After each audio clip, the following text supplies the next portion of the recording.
Hello students, welcome to Shiny Max. 9ஆம் வகுப்பு பயிற்சி 2.3ல் 2வது கொஸ்டின் பார்க்கலாம்.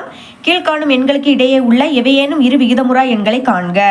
நமக்கு இங்கே 2 எண்கள் கொடுத்துருப்பாங்க. இதுக்கு இடையில இருக்கக்கூடிய ஏதாவது 2 விகிதமுறா எண்கள் கண்டுபிடிச்சாலே போதும். சரிங்களா? ஃபர்ஸ்ட் சப்டிஷன் சால்வ் பண்ணலாம். நமக்கு இங்கே அடுத்த ஸ்டெப்லேயே ஆன்சர் வந்துடும். அப்போ எழுதிக்கலாம், தேவையான இரு விகிதமுறா எண்கள். பாருங்க, ஃபர்ஸ்ட் என்ன பண்ணணும்னா ரெண்டுலேயும் சேமாக இருக்கக்கூடியதை எழுதிக்கணும். இங்கேயும் 0 இருக்கு, அங்கேயும் 0, அப்போ 0.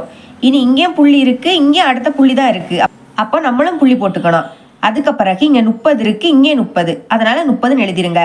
எப்பவுமே புள்ளிக்கு அடுத்து இருக்கக்கூடியதை 30, 20 இப்படியெல்லாம் சொல்லக்கூடாது. சரிங்களா? 3, 0 இப்படி தான் சொல்லணும். உங்களுக்கு புரியதுக்காக தான் நான் இப்படி சொல்லிக்கிட்டேன். ஓகே, ரெண்டுலேயும் 30 இருக்கு, எழுதியாச்சு. இனி அடுத்த என்னது இருக்கு? இங்கே 10 இருக்கு, அங்கே 20 இருக்கு. நம்மளுக்கு கொஸ்டின்ல இடையே இருக்கக்கூடியதான் கேட்குறாங்க. அப்போ 10ஐயும் எடுத்துக்க கூடாது, 20ஐயும் எடுத்துக்க கூடாது. 10க்கு அடுத்து என்ன வரும்? 11. அதை எடுத்துக்கலாம். புக் பேக் ஆன்சர்ல 12 கொடுத்துருக்காங்க. 11க்கு அடுத்த 12 வரும். அப்போ நம்ம 12 எழுதிக்கலாமா? இனி 10க்கு பதில் நம்ம 12 எழுதிட்டோம். அடுத்து என்னது இருக்கு? ஒரு 0 எழுதிருங்க. இனி 2 வாட்டி 1 இருக்கு. நம்ம இங்க 2 எழுதுனனால 2 வாட்டி 2 தான் எடுத்து எழுதிக்கணும். சரிங்களா? இங்க 2 வாட்டி 1 இருக்கு. நம்ம இங்க 2 இருக்கிறதுனால 2 வாட்டி 2ன்னு எடுத்து எழுதிக்கணும். அடுத்த 0 அப்படியே வந்துடும். 3 வாட்டி 0 இருக்கு, அதை அப்படியே எடுத்து எழுதிருங்க. இனி 3 வாட்டி 1 இருக்கு. நம்ம என்ன எழுதணும்? 3 வாட்டி 2 தான் எடுத்து எழுதிக்கணும். 2, 2 இப்படி போயிட்டே இருக்கும். சரிங்களா? மற்றும் இனி அடுத்த விகிதமுறா எண் கண்டுபிடிக்கலாமா? அதே மாதிரி தான் 0.30 அப்படியே வந்துடும். இனி 12க்கு அடுத்து என்ன வரும்? 13. அடுத்த ஒரு 0. இங்க 2 இருக்கிறதுனால 2 எழுதிக்கிட்டோம். இங்க 3 இருக்கிறதுனால 3 தான் எழுதணும். 2 வாட்டி 3. அடுத்த 3 0 அப்படியே வந்துடும். இனி இங்கே 3 வாட்டி 2 இருக்கு. நம்ம 3 எழுதிக்கிட்டனால 3 வாட்டி 3 தான் எழுதிக்கணும். இப்படி போயிட்டே இருக்கும். அப்போ கொஸ்டினில் கேட்ட மாதிரி 2 விகிதமுறா எண்களை கண்டுபிடிச்சிட்டோம். செகண்ட் சப்டிவிஷன் இங்கே தந்திருக்கக்கூடிய ரெண்டுமே பின்னத்தில் கொடுத்துருக்காங்க. போன சப்டிவிஷனில் தசம எண்ணா கொடுத்துருக்கனால இதை நம்ம தசம எண்ணா மாற்றணும். அதாவது புள்ளி வச்சு எழுதிக்கணும். சரிங்களா? இப்போ பாருங்க, 6/7 தசம எண்ணா மாற்றணும்னா வகுத்தாலே போதும். ஞாபகம் வச்சுக்கோங்க, எப்போவுமே கீழே இருக்கக்கூடியதை வெளியே எழுதிக்கணும், மேலே இருக்கக்கூடியதை உள்ளே எழுதிக்கணும். 7 விடைக்கும் 6 சின்ன நம்பர், அதனால புள்ளி வச்சுக்கிட்டு 0 வரைக்கிடலாமா? இப்போ 60ல் 7 எத்தனை வாட்டி இருக்கும்? 8 வாட்டி. 8 7 56. கழிச்சா நம்மளுக்கு 4 கிடைக்கும். புள்ளி இருக்கிறதுனால 0. 40ல் 7 5 வாட்டி இருக்குது. 7 5 35. கழிச்சா 5 கிடைக்கும். புள்ளி இருக்கிறதுனால 0. இனி 50ல் 7 வாட்டி இருக்கு. 7 7 49. கழிச்சா 1 கிடைக்கும். இப்படி போயிட்டே இருக்கும். நம்ம புள்ளிக்கு பிறகு ஒரு 3 நம்பர் கண்டுபிடிச்சா போதும். புள்ளிக்கு முன்னாடி எதுவும் இல்லாட்டா 0. அப்போ எடுத்து எழுதிருங்க. 0.8 5 7 எக்ஸெட்ரா. இதே மாதிரி 12/13 இதையும் சால்வ் பண்ணலாமா? ஓகே, பாருங்க, கீழே இருக்கக்கூடிய 13 வெளியே எழுதிக்கணும், மேலே இருக்கக்கூடிய 12 உள்ளே எழுதிக்கணும். 13 விடைக்கும் 12 சின்ன நம்பர், அதனால புள்ளி வச்சுட்டு 0 இறக்கிடலாம். 120ல் 13 9 வாட்டி இருக்கும். 9/13 117. அப்போ கழிச்சா என்ன கிடைக்கும்? 3 கிடைக்கும். இனி புள்ளி இருக்கிறதுனால 0. 30ல் 13 2 வாட்டி தான் இருக்கும். 13 2 பெருக்குனா 26. கழிச்சா 4 கிடைக்கும். புள்ளி இருக்கிறதுனால 0. இனி 40ல் 13 3 வாட்டி இருக்கும். 3 13 பெருக்குனா 39. கழிச்சா 1 கிடைக்கும். இப்படி போயிட்டே இருக்கும். நம்மளுக்கு 3 நம்பர் கிடைச்சனால ஸ்டாப் பண்ணிக்கலாம். புள்ளிக்க முன்னாடி எதுவும் இல்லாட்டா 0. அப்போ இதை எடுத்து எழுதிருங்க. 0.92 எக்ஸெட்ரா. இனி கண்டுபிடிக்கலாம். எழுதிக்கிறேன், தேவையான இரு விகிதமுறா எண்கள். ஃபர்ஸ்ட் என்ன சொன்னேன்? ரெண்டுலேயும் சேமாக இருக்கக்கூடியதை முதல்ல எடுத்து எழுதிக்கணும். இங்கேயும் 0, அங்கேயும் 0. அப்போ எடுத்து எழுதிருங்க 0. அடுத்த ரெண்டுலேயும் புள்ளி இருக்கனால புள்ளி. இப்போ புள்ளிக்கு அடுத்த இங்கே 85 இருக்கு, இங்கே 92 இருக்கு. அதனால இதுக்கு இடையில உள்ளதை தான் பார்க்கணும். 85க்கு அடுத்து என்ன வரும்? 86 எழுதிக்கலாம். இதுக்கு பிறகு என்ன எழுதணும்னா, போன சம் எப்படி சால்வ் பண்ணமோ அதே மாதிரி தான். 6க்கு அடுத்த 1 எழுதிக்கணும். இனி 6 இங்கே இருக்கிறதுனால 2 வாட்டி 6. அடுத்த 1 ஒரு வாட்டி தானே இருக்கு, 2 வாட்டி 1 எழுதுங்க. இதுக்கு பிறகு 6 3 வாட்டி எழுதிக்கணும். அதுக்கு பிறகு 1 3 வாட்டி எழுதிக்கணும். இப்படி போயிட்டே இருக்கும். புரியுதுல? ஃபர்ஸ்ட் நம்ம 86 எழுதணும். இங்கே வந்து 6 இருக்கு. அதுக்கப்புறம் நம்ம 1 எழுதிக்கணும். இனி 6 2 வாட்டி எழுதிக்கணும். அதுக்கு பிறகு 1 ஒரு வாட்டி தானே இருக்கு, 1 அடுத்த 2 வாட்டி எழுதணும். இனி 6 3 வாட்டி எழுதணும், 1 3 வாட்டி எழுதணும். இப்படி போயிட்டே இருக்கும். மற்றும் இதே மாதிரி 0.86க்கு அடுத்து என்ன வரும்? 87. இனி 6 இருக்கக்கூடிய இடத்துல 7ன்னு எழுதிட்டாலே போதும். 1 அப்படியே வந்துடும். 6க்கு பதில் 7. இன்னொரு 7. அடுத்த 2 வாட்டி 1. இனி 3 வாட்டி 6 இருக்கு. அப்போ 3 வாட்டி 7ன்னு எழுதிக்கணும். அதுக்கு பிறகு 3 வாட்டி 1 இருக்கு. இப்படி போயிட்டே இருக்கும். அப்போ கொஸ்டினில் கேட்ட 2 விகிதமுறா எண்களை கண்டுபிடிச்சிட்டோம். சரிங்களா? தேர்ட் சப்டிவிஷன், இதை தசம எண்ணா மாற்றணும். ரூட்டுக்குள்ளே இருக்கிறத எப்படி தசம எண்ணா மாற்றுறதுன்னா நீள் வகுத்தல் முறையில் சால்வ் பண்ணணும். சரிங்களா? ஓகே, 2 உள்ள எடுத்து எழுதிருங்க.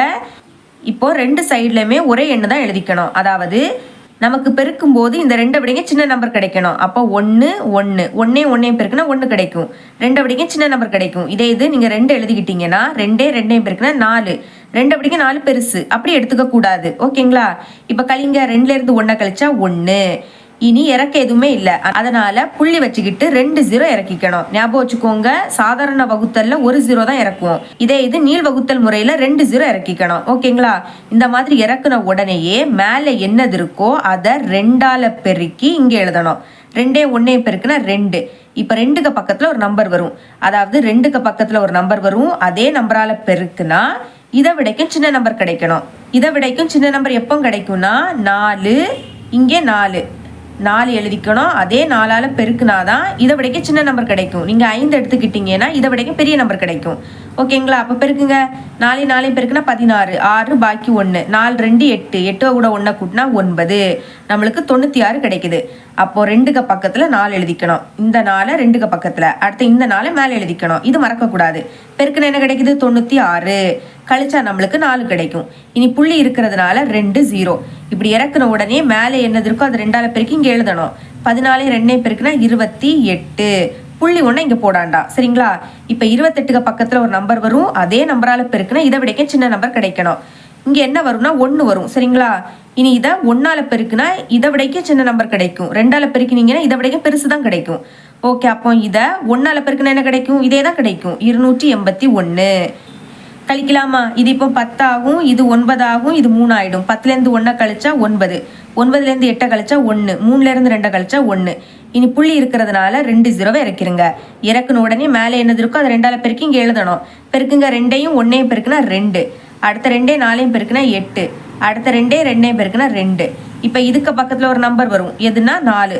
அதே 4ஆல பெருக்குனா இதை விடைக்க சின்ன நம்பர் கிடைக்கும். சரிங்களா? பெருக்குனா என்ன வரும்னா 11,296. இனி கழிங்க, இது 10 ஆகும், இது 9 ஆகிடும், இது 8 மாறும். 10லேருந்து 6 கழிச்சா 4, அடுத்த 9லேருந்து 9 கழிச்சா 0, 8லேருந்து 2 கழிச்சா 6. இந்த மாதிரி போயிட்டே இருக்கும். சரிங்களா? அதனால எக்ஸட்ரான்னு போட்டுக்கலாம். நமக்கு இங்கே புள்ளிக்கு அப்புறம் ஒரு 3 நம்பர் கிடைச்சா போதும். அப்போ எழுதிக்கிறேன் பாருங்க, √2. இதை எப்படி எழுதிக்கலாம்? மேலே இருக்கிறத எழுதிக்கணும். 1.41 எக்ஸட்ரா. இதை தசம எண்ணில் மாற்றிட்டோம். இதே மாதிரி √3க்கும் சால்வ் பண்ணணும். சால்வ் பண்ணுறேன் பாருங்க. சேம் நீள் வகுத்தல் முறையில் தான் சால்வ் பண்ண போகிறோம். 3 உள்ளே எழுதிருங்க. இங்கே 1, இங்கே 1, 1 பெருக்குனா 1. அப்போ தான் 3 விடைக்க சின்ன நம்பர் கிடைக்கும். 3லேருந்து 1 கழிச்சா 2. புள்ளி வச்சுருங்க, ஏன்னா இறக்க எதுவுமே இல்லை. புள்ளி வச்சுக்கிட்டு 2 0 இறக்கிடணும். இந்த மாதிரி இறக்குன உடனே மேலே என்னது இருக்கோ அதை 2ஆல பெருக்கி இங்கே எழுதணும். 2 1 பெருக்குனா 2 தான். இப்போ 2க்கு பக்கத்தில் ஒரு நம்பர் வரும், அதே நம்பரால் பெருக்குனா 200 விடைக்கும் சின்ன நம்பர் கிடைக்கணும். அப்போ 7 தான் கரெக்டாக இருக்கும். இப்போ 7 இங்கே போட்டுட்டோம். இனி 7ஆல இந்த 27 பெருக்குனா 189 கிடைக்கும். பார்த்தீங்களா? சின்ன நம்பர் கிடைச்சிருக்கு. இனி கழிச்சா நம்மளுக்கு 11 கிடைக்கும். இனி புள்ளி இருக்கிறதுனால 2 0. இறக்குன உடனே என்ன சொன்னேன்? மேலே என்னது இருக்கோ அதை 2ஆல பெருக்கி இங்கே எழுதணும். 2 17 பெருக்குனா 34. இதுக்கு பக்கத்தில் ஒரு நம்பர், அதே நம்பரால் இதை பெருக்குனா இதை விடைக்க சின்ன நம்பர் கிடைக்கணும். அப்போ இங்கே என்ன எழுதிக்கலாம்னா 3. இனி இதை 3ஆல பெருக்குனா நம்மளுக்கு 1029. ஓகேங்களா? இனி கழிக்க போகிறோம். கழிச்சா 71 கிடைக்கும். புள்ளி இருக்கிறதுனால 2 0. இனி என்ன பண்ணணும்? இறக்குன உடனே மேலே என்னது இருக்கோ அதை 2ஆல பெருக்கி இங்கே எழுதணும். அப்போ 173 2ஆல பெருக்குனா 346 கிடைக்கும். இனி இதுக்கு பக்கத்தில் ஒரு நம்பர், அதே நம்பரால் பெருக்குனா இதை விடைக்கும் சின்ன நம்பர் கிடைக்கணும். அப்போ என்ன வரும்னா 2 தான் வரும். சரிங்களா? இனி இதை 2ஆல பெருக்கணும். பெருக்குனா நம்மளுக்கு இதை விடைக்க சின்ன நம்பர் கிடைக்கும். என்ன வரும்னா 6924. இனி கழிக்கணும். கழிச்சா 176 கிடைக்கும். இந்த மாதிரி போயிட்டே இருக்கும். நம்மளுக்கு இங்கே 3 நம்பர் வந்தனால ஸ்டாப் பண்ணிக்கலாம். இப்போ ஈவில் என்ன வந்திருக்கோ அதை எடுத்து எழுதிக்கலாமா? 1.732. இனி நம்ம தேவையான இரு விகிதமுறா எண்கள் ஈஸியாக கண்டுபிடிக்கலாம். பாருங்கள், ஃபஸ்ட்டு சேமாக இருக்கிறத எடுத்து எழுதணும். இங்கேயும் 1 இருக்குது, இங்கேயும் 1 இருக்குது. அப்போ 1 எழுதிருங்க. அதுக்கு பிறகு 2லேயும் புள்ளி இருக்குது, அதனால புள்ளி. இனி இங்கே 4 இருக்குது, இங்கே 7 இருக்குது. நம்ம இங்கே இதுக்கு இடையில இருக்கக்கூடிய எண்களை தான் எடுத்துக்கணும். அப்போ 4க்கும் 7க்கும் இடையில 5 வரும். சரிங்களா? அப்போ 5 எடுத்து எழுதிக்கலாம். அதுக்கு பிறகு இங்கே 1 இருக்குது. இனி பாருங்க இங்க 4 இருக்கு, இங்க 4 இருக்கிறதுனால 4, அப்ப இங்க 5 இருக்கிறதுனால 5. இனி போன சப்டிவிஷன் எப்படி சால்வ் பண்ணமோ அதே மாதிரி தான். இதுக்கு முன்னாடி 5 ஒரு வாட்டி எழுதியிருக்கோம், அப்ப இங்க 5 2 வாட்டி எழுதணும். 2 வாட்டி வந்துடுச்சா? இனி 1 ஒரு வாட்டி தான் இருக்கு, நம்ம இங்க 2 வாட்டி எழுதணும். அதுக்கு பிறகு 5 3 வாட்டி எழுதணும். இப்படி போயிட்டே இருக்கும். இனி 1 3 வாட்டி வரும். உங்க புக்கில் இதோட ஸ்டாப் பண்ணிட்டாங்க. அடுத்து எக்ஸட்ரா போட்டிருக்காங்க. மற்றும் இனி இதுக்கு அடுத்து இருக்கக்கூடிய விகிதமுறை எண் கண்டுபிடிக்கலாமா? 1 அப்படியே வந்துடும். இனி 5க்கு அடுத்து என்ன வரும்? 6 வரும். அப்போ 5க்கு பதில் 6ன்னு எழுதிட்டாலே போதும். 1 அப்படியே வந்துடும். 5க்கு பதில் 6, திரும்பவும் 5க்கு பதில் 6. 2 வாட்டி 1 இருக்கு, இங்கே 3 வாட்டி 5, நம்ம 3 வாட்டி 6ன்னு எழுதிக்கணும். சரிங்களா? இப்படி போயிட்டே இருக்கும். நம்ம கொஸ்டினில் கேட்ட 2 விகிதமுறை எண்களை கண்டுபிடிச்சிட்டோம். இவ்வளோ தான் இந்த சம். இது உங்களுக்கு கிளியராக புரியும் நம்புறேன். தேங்க்ஸ் ஃபார் வாட்சிங்.